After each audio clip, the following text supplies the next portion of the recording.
Hi, I'm Corin Cursor, and I welcome you on Cycles of Healing Souls. This is the fourth interview with Scott Mandelker, PhD. And so, Scott has answered many subjects and many questions until now. We talked about consciousness, energy, chakra, and the self. So today, to go deeper, we will talk about higher self. Higher self is it's a very deep subject, and so as always you will find that there's two video, two audio. So the first part, the first video is quite centered on higher self and its relationship with us. The second part goes it goes deeper, and it's really more focused on higher self and its work and its own learning, and so it's quite more centered on late 60 wanderers in some ways. So all that was very interesting, and so hope you enjoy, and then also take good care. Bye-bye. So thank you, Scott, for coming for another interview. You're welcome. Thank you very much. Today I would like, if you may, to talk about higher self. I read a lot of stuff about higher self. You talk about higher self. A lot of people talk about higher self, and everybody has a very specific view of higher self, depending on their knowledge and where they come from. So, some people see their higher self like a master or a guide, others like an angel. Some people see it like it's a different person than them, and others are seeing it like it's an extension of themselves. So, could you please give us a definition, your own definition of higher self? What do you think higher self is? Is it something? Is it a higher being that controls us, or is it an extension of us? Well, okay. I think that many of the views that people have about higher self represent partial understanding, and many of those views are correct but not complete. One view that it's certainly not true is the idea that higher self controls us, or higher self sets everything up for our life. That's not really the case. In an understanding from Ra, higher self is a late sixth density being, very much equivalent to a Buddhist bodhisattva. Bodhisattva is a being on its way to enlightenment, pretty much nearly finished, but not yet a Buddha. And that is the perfect balance of love and wisdom, and a being that lives in awareness of unity. So has already transcended belief in linear time and separative space or form, objects, spatial, separation, like me and you. So higher self understands self and other self. Higher self understands that all light is love, and that love, or infinite, the Creator's infinite love, expresses itself in light. Light really is the universal etheric body, the sixth chakra body, the energy body, energy field associated with sixth chakra. Higher self, late sixth density, is in some ways I see it as a 6.6 if we're going to go to chakras and chakra sub-dimensional levels, right, which we'll talk about later. Yes. So 6.6 is sort of the top of the forehead, close to the peak of, widow's peak, or where the hairline starts in the absolute center line, vertical line of the forehead. So about there. Upper sixth chakra. Upper sixth density. This is awareness of self as light. Self, it's the infinity of consciousness. Not yet intelligent infinity. And so it corresponds in Buddhism to one of the higher formless realms. In Buddhism, there's an idea of the three realms: form, a desire, form, and formless. The desire world is 3D. Form worlds are fourth and fifth dimension. The formless realm is sixth dimension, 6, 7. And then beyond that is the octave, the logos, eighth density, the condition of Buddha or avatar, true avatar. So higher self is kind of a midway station between intelligent infinity, the logos, eighth density, and body-mind-spirit complex, the threefold manifest personal self, physical and invisible, that we are in time and space. So higher self is in some ways like your own private master. The relationship between a sun and a planet is akin to the relationship between higher self and body-mind-spirit complex. Body-mind-spirit complex is a manifest planet, while its essence is the solar being, higher self. So when Ra uses the terms logos, or word from Greek, which means creator, active, intelligent infinity creator, there are three levels of logos. Before logos, or that which is a creator, you have the one infinite creator, which is before manifestation of the three laws and the universe of law of light, love, light. Before the Big Bang, you have intelligent infinity. Intelligent infinity, being the one infinite creator, is absolutely transpersonal. It's actually translogoic, if you want to use a very strange word. Translogoic means pre-creational. Pre-creational is why it is absolutely devoid of personal quality. That's why Ra doesn't say infinite intelligence, but intelligent infinity. There's a difference. So the one infinite creator before a Big Bang, before the galactic logos, the logos is the galactic being, the galactic central sun. Before that, there's no there's no aspect of being that is differentiated. It's pre-differentiation, and that's why it's not infinite intelligence, but intelligent infinity. It's the quality of infinity, whatever that is, that has native intelligence. That native intelligence can be understood as will and love. And the will love, or love power, infinite power love, is the first primary quality of the intelligent, of the one infinite creator. The movement of intelligent infinity, which is infinity itself, right? Whatever that can be, there's no way of characterizing that. That's why it's translogoic. It's utterly devoid of any personal quality or quality of mind. That's why it's not infinite intelligence or infinite love wisdom or infinite love will. It's intelligent infinity, the quality of infinity or infinitude that is intelligent. That then gives rise to the qualities of mind, which can be understood as will and love. Love and wisdom are basically two qualities of that infinite love.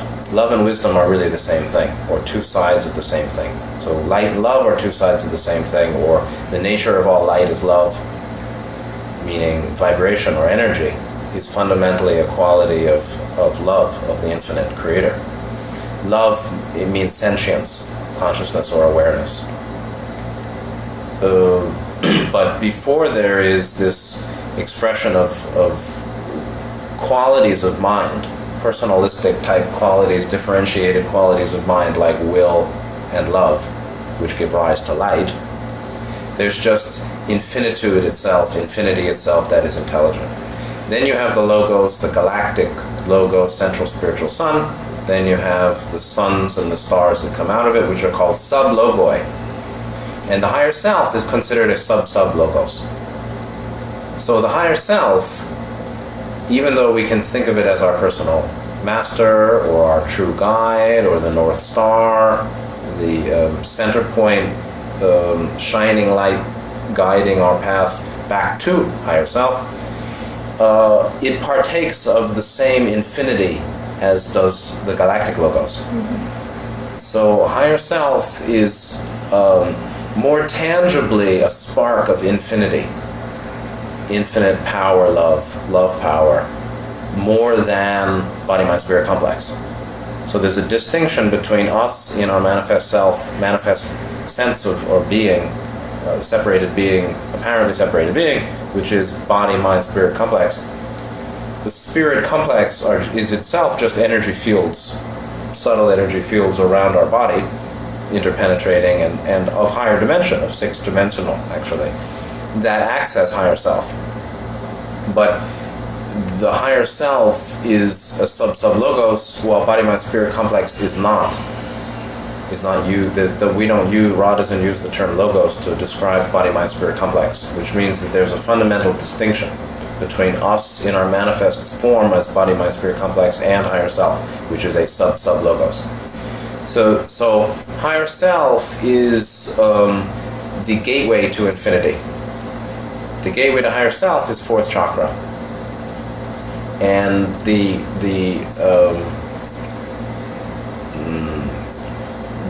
fundamental transformation, which we'll talk about later, that is involved in that gateway of heart chakra opening, is very much the 6-2 chakra band.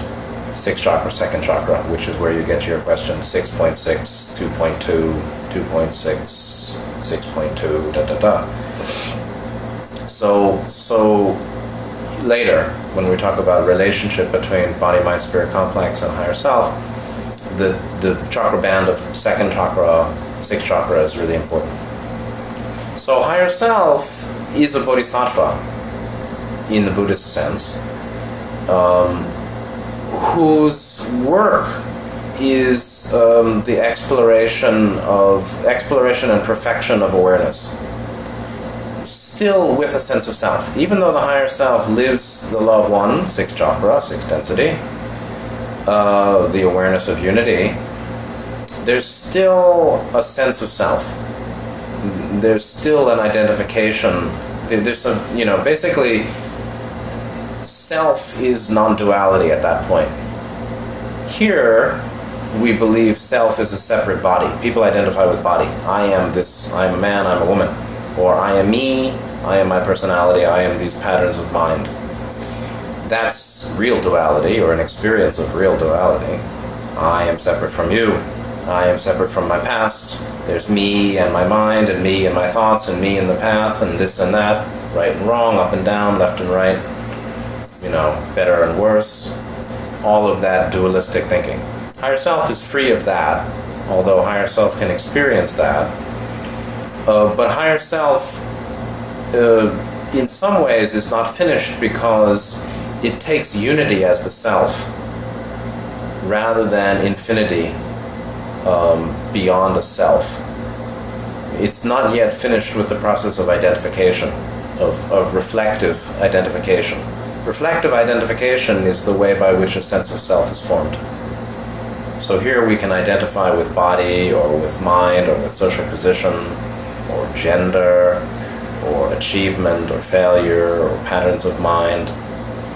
And that's taken, that's the reflective identity, or the sense of by mind reflecting its own experience, its perception. Mind is consciousness of perception. Mind, the Buddhist idea of the 5 skandhas, form, feeling, which is sensation, perception, mental compounds, and consciousness. All of those are elements of reflective identification, or identity, bases of identity. To the extent we identify with any of them, we're creating an apparently separate self, the experience of an apparently separate self.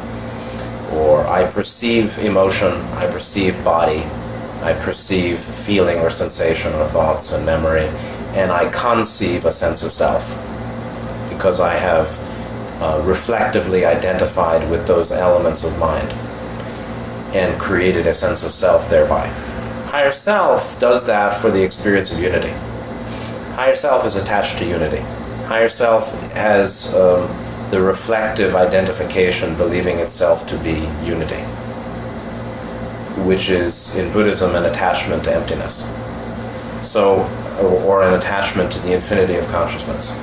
So what higher self does is eventually relinquish identity with infinite consciousness, or unified consciousness, and goes into awareness, or absolutely non-dual and non-unified awareness, or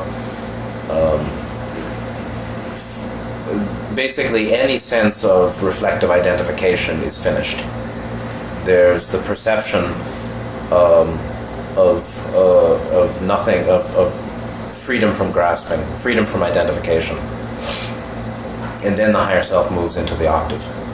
So higher self is not finished, but higher self knows the path back to itself. Meaning higher self knows how to get back home to where it is. The higher self, then, I sometimes think of as your own private master, your own private guru. And it means that everything that you want to know about yourself is already known by you in the higher aspect as higher self. That means to know anything you want to know about yourself, it's totally possible. All your past life, whatever a Buddha knows, you can know. Whatever a Bodhisattva can do, you can do. The question is, have you opened the channels in the spirit complex, the energy fields of the spirit, higher frequency, that access upper sixth chakra? Now that can only be done when there's clearance of 2 and 3 and development of 4 and 5, so that the stream of Kundalini can go from 1 to 6 and back again. 1, 6, 7, back and down to 1. So you ask here, higher self, age, form, and body. Yes. Ross said that they are in late sixth density. So as an elder confederation group, they said that they are 2 billion years older than Earth humanity. The adept path is faster, but if we think about age, you can say that higher self is a couple billion years older than Earth humanity. Now that is interesting for wanderers, because many wanderers are late sixth density wanderers, which means that we are 2 billion years older than the souls that we walk around with here on Earth, where 98% of the people are 3D level souls, third chakra souls, third chakra developed entities. So that's why we say old souls. Higher self is an old soul, wanderers are old soul. But at the level of higher self, or late sixth density, there's no longer an experience of linear time or separative space. Distinction in space and time is gone. It can experience duality, or linear time and space, linear time and separate space. It can experience that, but it also knows that it's not true or not essential. So, it's the waves on the ocean image, or thread in the tapestry. Higher self knows that it can identify its being as the tapestry of infinite, of octave, logoic love light, right? So the etheric body is the sixth chakra body. That's the body of unity, or that's the energy field of the octave that's associated with the awareness of unity. Okay, so the sixth chakra is associated with the energy field of of the etheric body, the form maker body. It's ultimately formless. right? Desire world, formless world. The form maker is formless. That's why it can make form. And form is the essence of the material objects that we desire. So the 3D desire world is surrounded by the form world, which is Plato's cave and the idea of shadows on the wall, and what we see in the physical world are shadows from an ultimate essential form. That essential form is made by the etheric, the logoic, meaning the solar creator's octave, 7-dimensional etheric body, which is ultimately formless, but it can make form. That's the energy field that higher self is aware of and is identified with. That's the tapestry of infinite thread that represents awareness of unity. Now, we are aware of ourselves or believe ourselves to be a thread separate from other threads in the tapestry of life. Higher self is aware of the experience of both thread and unified tapestry, or wave and ocean. So we experience the changing forms of body and mind, incarnation, birth, aging, sickness, and death. Right? That's the cycle of birth and death. That's like the changing waves on the ocean. That's an experience of duality or differentiation or separation, linear time and space. Higher self can get that, it knows that, but it's also transcended belief in that as essential, as the idea of an essential reality, which it is not. It's just desire and form. It's just the 5 skandhas appearing and coming together and disappearing, birth, decay and passing away. So the higher self is aware of itself as the ocean of all love light, which is the logoic etheric body. The energy field that unifies all 7 dimensions of a solar system. That is ultimately the body of the logos. The body of the logos is the etheric body. It's the energy field. It's the energy field upon which form is created. Higher self knows that as itself and can focus its awareness into form or out of form, into awareness of the thread or awareness of the whole tapestry. And this is the unification of perception of breadth and depth. Like I've said before, there's breadth, there's depth. Depth is the particular, breadth is the universal. So higher self can see or experience detail and overview at the same time, or breadth and depth, or form and formless, or particular and universal simultaneously. So it can experience time and it can experience timelessness, both. Now, it's not the end of the game, it's not the end of the line, but it's the most important goal of human evolution, to return to the awareness of higher self. And that's generally what's called enlightenment, which is an experience of unity, beyond sense of self, beyond the experience of separation or identification with mind or body. It's not the end of the game, however, and Bodhisattva has to go on to become free of reflective identification, free of conceiving a sense of self, no matter how abstract and subtle. So what happens is, realizing that I can think myself to be the thread and I can think myself to be the tapestry, but I'm greater than both, or what is greater than both. It's basically a final surrendering of the whole process of self-referentiality, self-referencing identification. It's basically unfettered awareness without any identification whatsoever. This is a kind of fusion, and that's why Ross said intelligent infinity, because it's beyond differentiation. But that's the mind of a Buddha, and that's why the Buddha didn't answer the question, where does a Buddha go after death? Does he exist or not exist? or both exist and both exist and not exist, or neither exist nor not exist, he didn't answer, because it's beyond any mind differentiation explanation. So that's where higher self is going, but not yet there. So higher self, then, its body is the formless, logoic, etheric body, energy field of the solar system. So the higher self has a very particular relation to the logos, meaning the solar creator. And that's basically that the higher self's, the form of the higher self, or its body, is the energy field of the logos. The etheric body of the solar system is the self-understood body of higher self, which is the form maker body, which is formless, actually. Very abstract. So made of love light. Made of love light, of course. Like, could we imagine like a giant cloud of light that has no limit? What I envision is the jeweled Brahma net, Brahma's jeweled net. There's actually a sutra in Buddhism. It's called something like Brahma Jangala something, Brahma Jala something, meaning Brahma's jeweled net.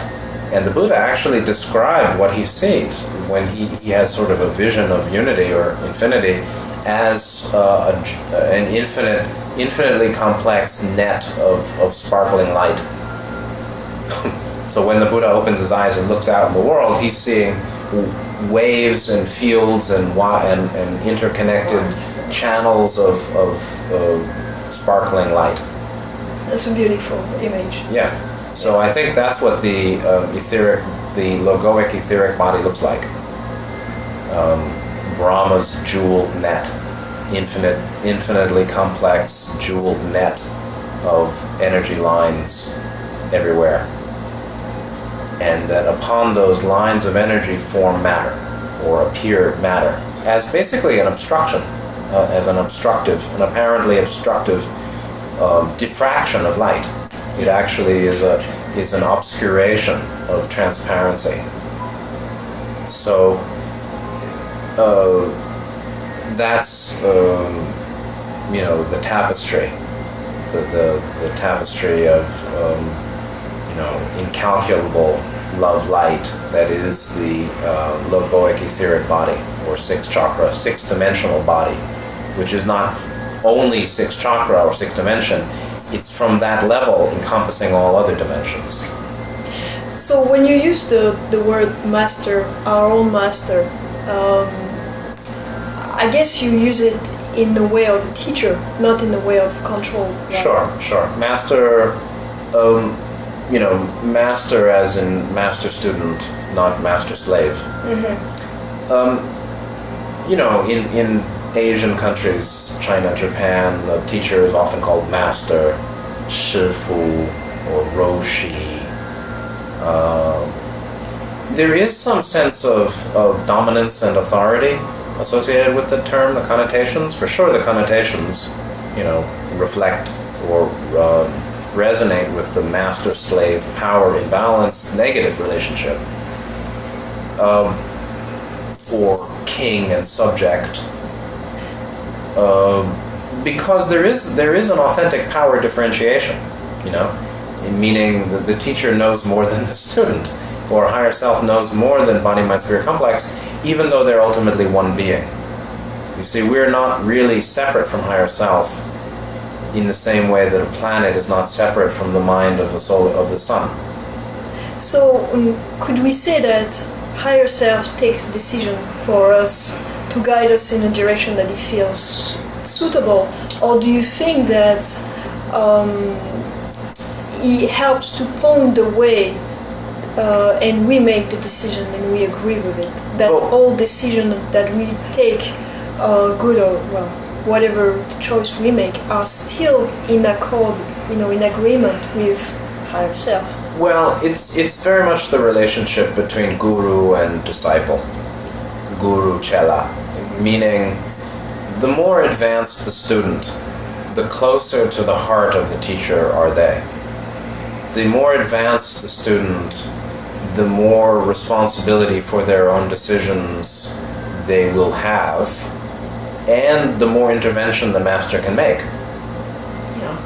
So Ross said that when a 3D soul achieves a certain baseline of green ray fourth chakra activation, then they participate more in the determination of program catalyst between incarnations, meaning the choices made for setting the conditions for catalyst so we can learn, grow in the next lifetime. Like choice of parents, choice of gender, determinants of basic body health, brain condition, life influences, familial influences, time period in history, various opportunities, financial, educational, and spiritual, and the people we meet along the way. It's not that higher self makes every decision. It's not that higher self is controlling. For the lesser evolved soul in 3D, who's nowhere near, who hasn't certainly polarized clearly yet, they haven't activated fourth chakra. They're not really living in love. They're really living in identification with body or mind. Now, most people do, right?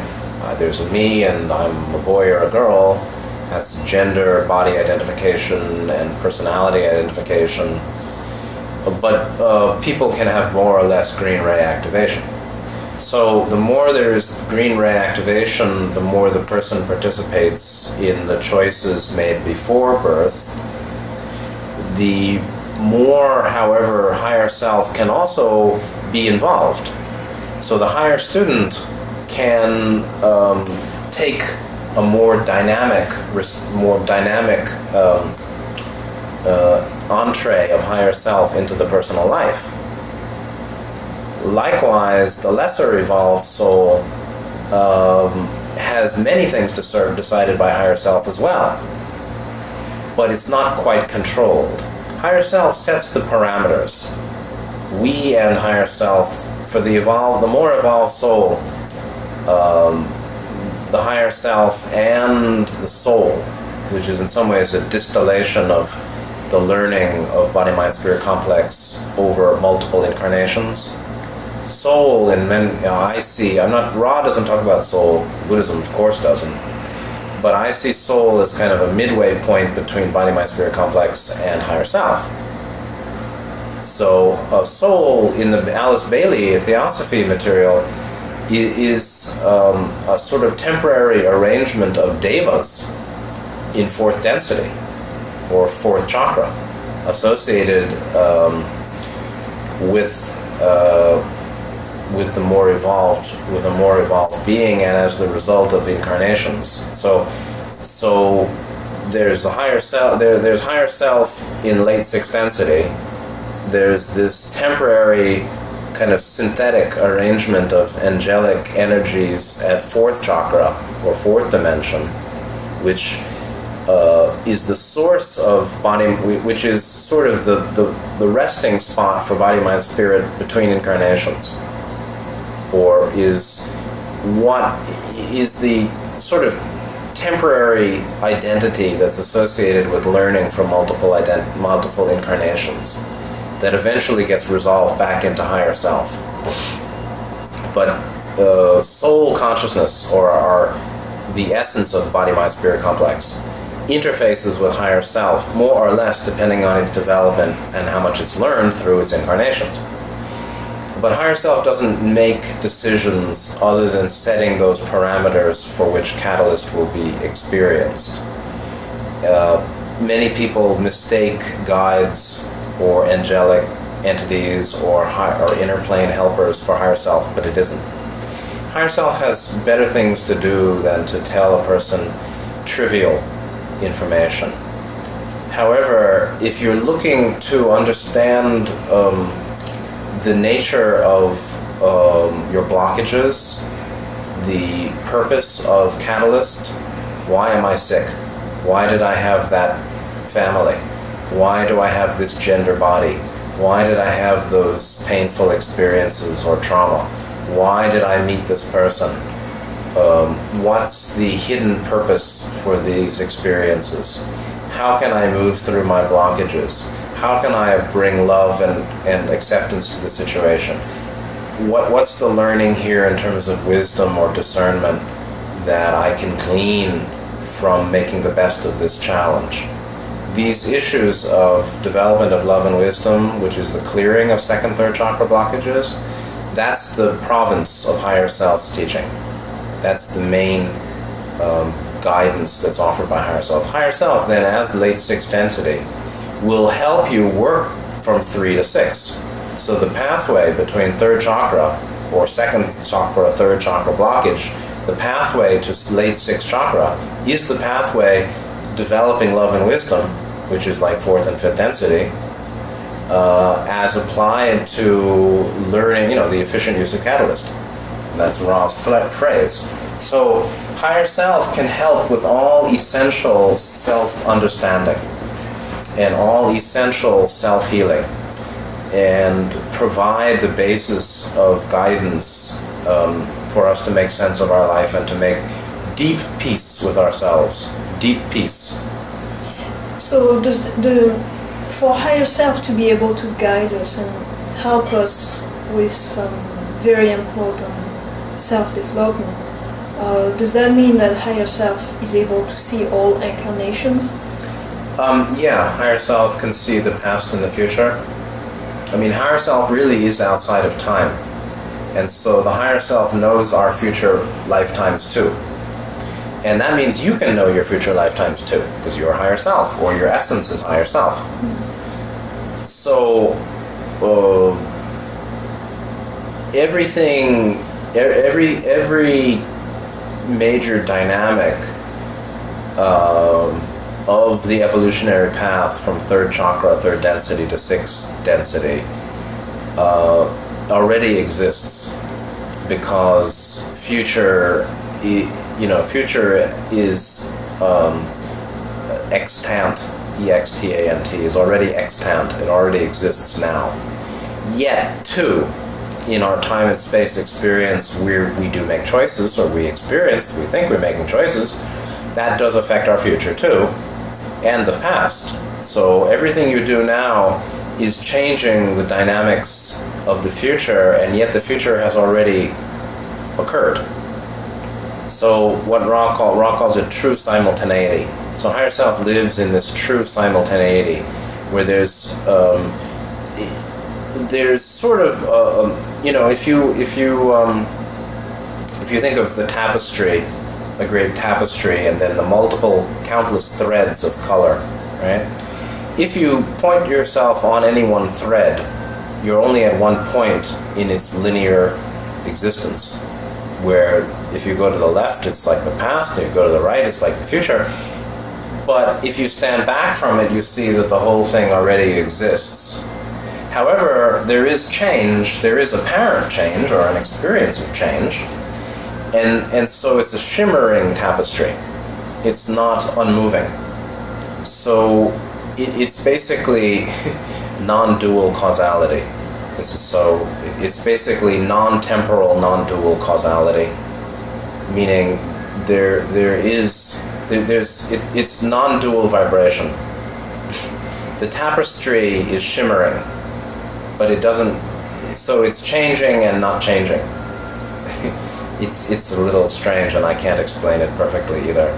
But do you mean in time space? Because when we conceive things, we conceive it in a linear way, right? Because of space-time. Because of perception. Yeah. It's because of our belief in perception. Because my vision of time-space is that everything is reunited to one point, and so everything can be lived or known at once. Well, that's true simultaneity. Is that there is no distinction. There is no fundamental break between past, present, and future, and with no filter on consciousness or the doors of perception fully cleansed, we would see past, present, and future, or could access it all now. This is again a unification of depth and breadth, or the particular and the universal, the dual and the non-dual. That's not a final perception either. To go beyond the higher self, there's really nothing to talk about. It's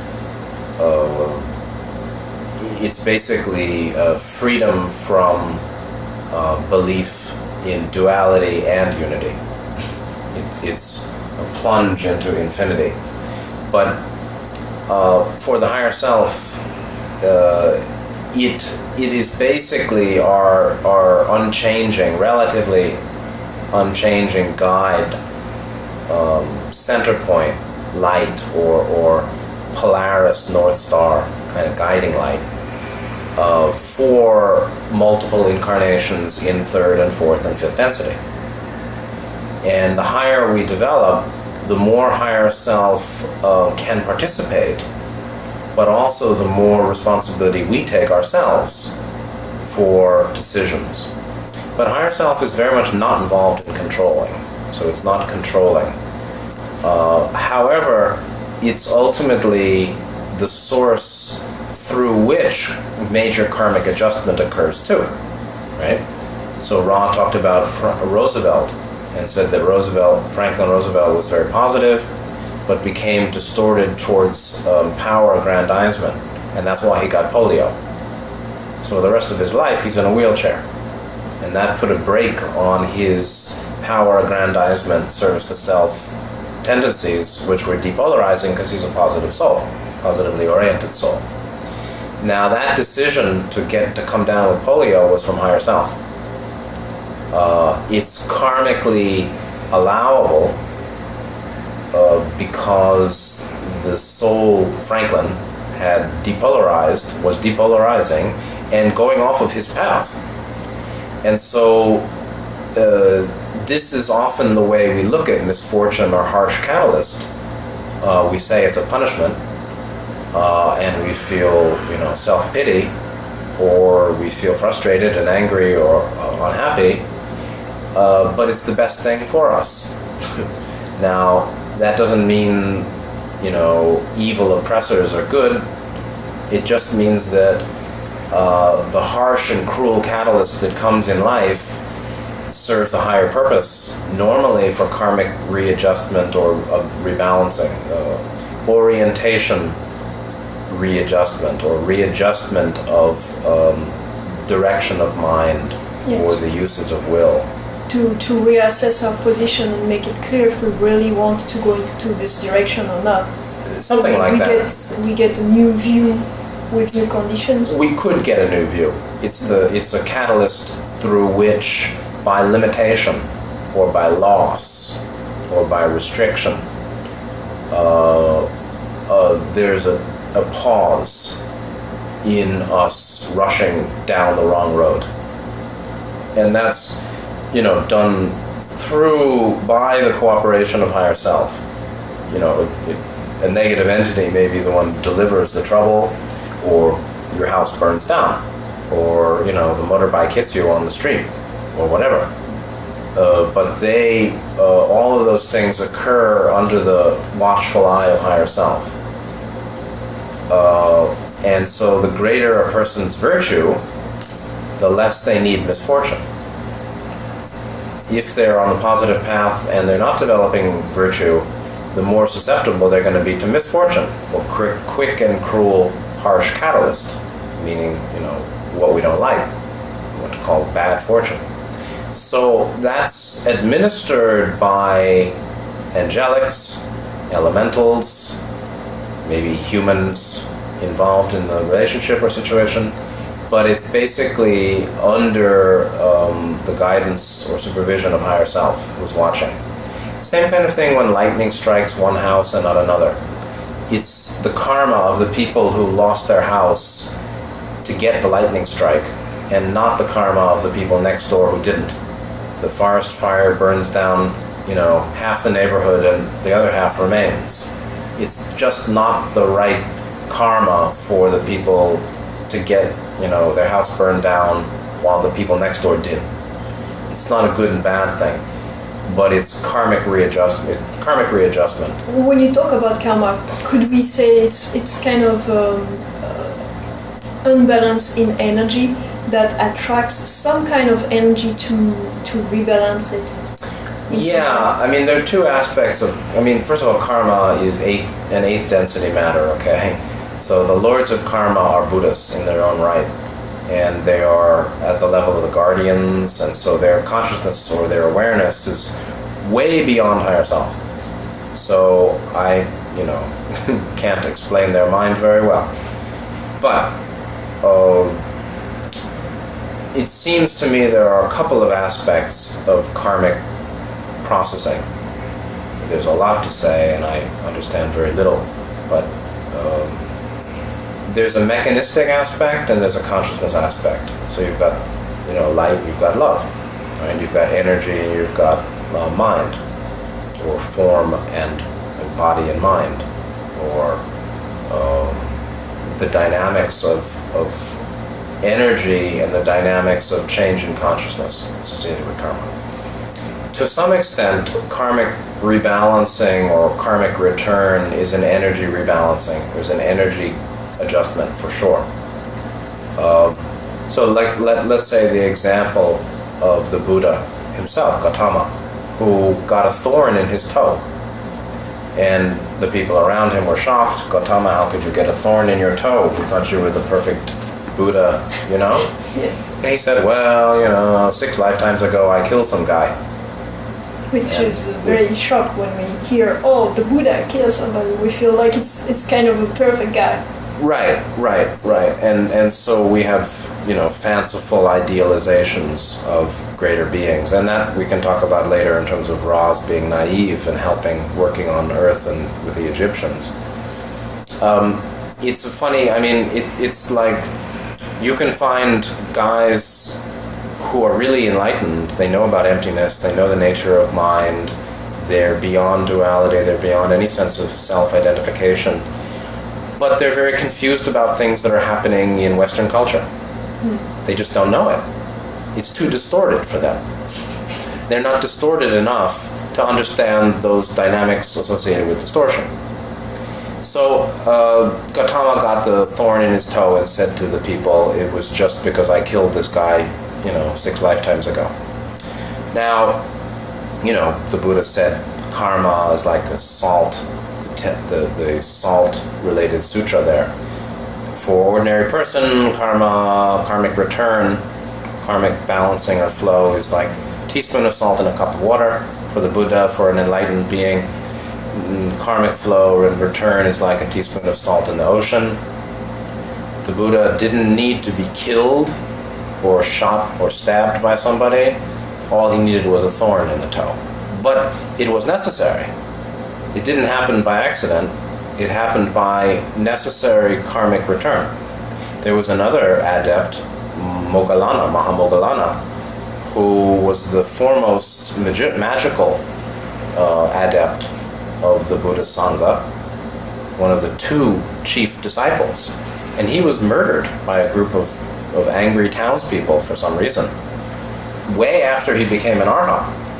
And he flew away 10 times, but he finally stopped flying away and let them kill him. Yeah, when you mean flew away, he was flying? He physically flied, yeah. He physically appeared, he levitated and flew away 10 times. And then at some point he said, forget it, I better take my karma and be finished with my lifetime. Yeah. So they beat the hell out of him, and he was about to die, and he magically flew back to the Buddha to say goodbye. Yeah. That's the story, right? It's very possible. And that was considered the karma because he killed his parents. So killing a person and killing your parents are different karmically, it's so that it's said in Buddhism. So, but the Buddha, you see, in the condition of a Buddha, or a fully enlightened being, there's no consciousness change needed. But there is still the energy, there is still some kind of a carryover of an energetic rebalancing needed. So even though because his consciousness was so expanded like the ocean, the dissolution of the karmic return, or the karmic return being so dissolved in that vast awareness, necessitated only a thorn in the toe, not Mahamoggallana getting beaten up by the townspeople and murdered. His mind wasn't the same, or his karma was worse, or he hadn't cleared stuff before, or God knows whatever. Yeah. So some portion then of the karmic processing is a simple energy adjustment. However, it's interfaced with, or it's integrated with, the conditions of consciousness. The conditions of consciousness during the time of action, commission of the karma, and the conditions of consciousness associated with the being when the karma returns to him. So, it's very subtle. But a higher self knows your karma too. Higher self knows why these catalysts occurred, for sure. And so, if you want to know those things, that's why it's, go into meditation and you can know them. So, your questions, let me just address some of them. You said, is it different than us or an extension? Yes, it's different from us, but it's our true self, or it's our true being. It's basically the unified personality. Ra calls it a magical personality, or the disciplined personality. But the magical personality, higher self has access to emotion. It knows what emotion is. The people who come up with divine music, like Arvo Part, people who are making really beatific music, are very much channeling higher self sensitivity, or sixth chakra, six-dimensional energetics. And that's why it's blissful or beatific music. I'm not talking about nice music, I'm talking about holy music, like some Gregorian chants and things like that. From a very fine heavenly realm, from a late sixth density. So that's different from us, and yet it's within our greater being. It's like, an angry man and the capacity of a great loving being. The angry man, if and when he cleared the anger, could find that he has a loving heart. So he's an angry man, or he's a loving soul. Well, he's both, but he's too distorted to access the greater, which is the loving soul. We're too distorted or blocked in second, third, fourth, and fifth chakras somewhat to be able to radiate the completed love, wisdom, awareness of sixth chakra, or higher self. Ra said the higher self is aware that all is complete and whole and perfect. Complete, awareness. There's no sense of duality or imperfection. It's an awareness of it includes an awareness of the holy nature of all existence, right? Ra uses the term consecrate nature of all things. Consecrate, meaning holy. The holy nature of the shit on the street, or a broken bottle, or an angry cursing, or car exhaust, or Arvo Par, or the raw material. At one level, all is consecrate, or all is in divine perfection, just as is. And that's related to the law of one, or an awareness that all is one, and any distinction is a distortion. Any conceptualization that breaks down the primal unity of all life as one field of love light, any concept like that is a distortion. So higher self is free of all of those distortions, but not yet free of its identification of self as unity. So it's different from us. We can say it's an extension. We can say it's the awareness of our greater being. It's the living quality of our greater being. how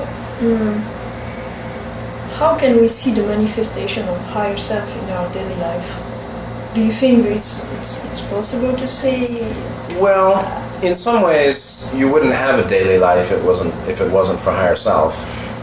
There wouldn't be a body-mind-spirit complex if there was no higher self. Higher self is comparable to what's called an emanation body in Tibetan Buddhism. Emanation body is like a sun that sends out, solar flares or coronal mass ejection, or a big burst of radiation coming from the sphere.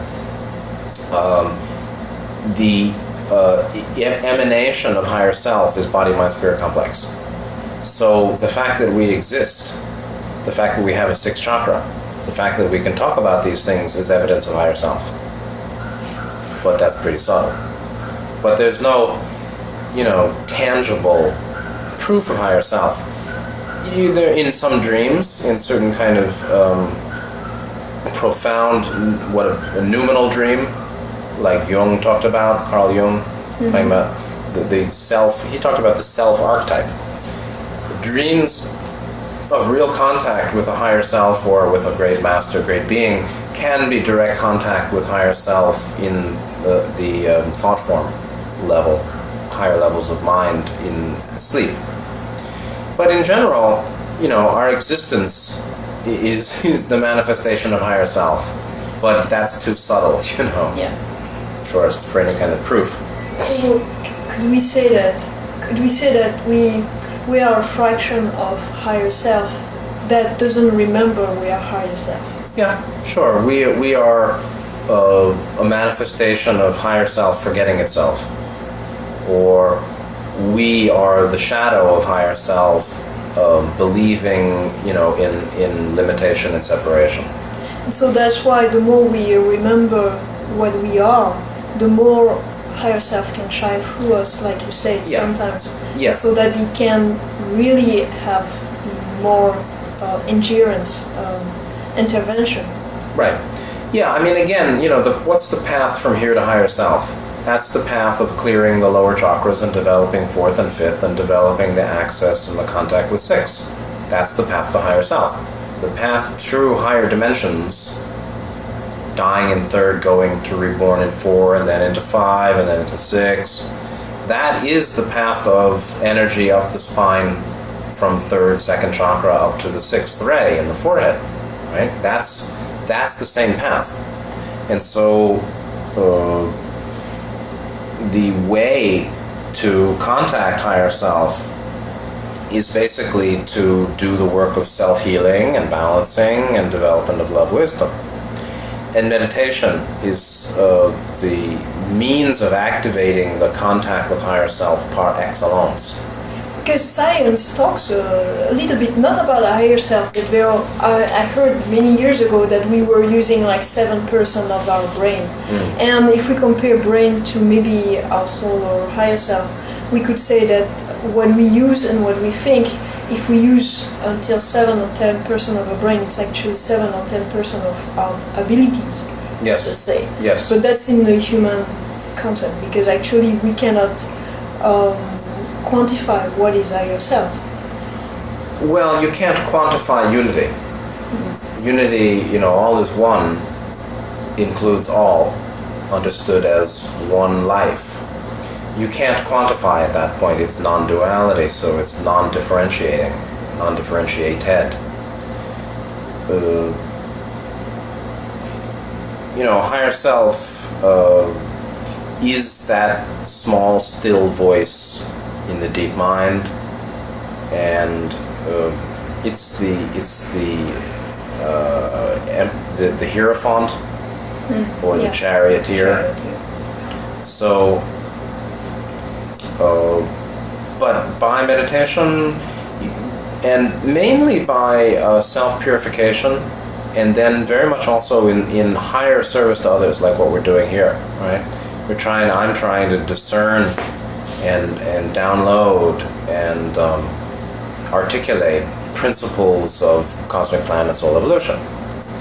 That's that's just what higher self's all about, right? He's Yes. happy to be teaching that kind of Yes, thing I'm to very himself, thankful. all day long, right? That he's a great teacher of soul evolution.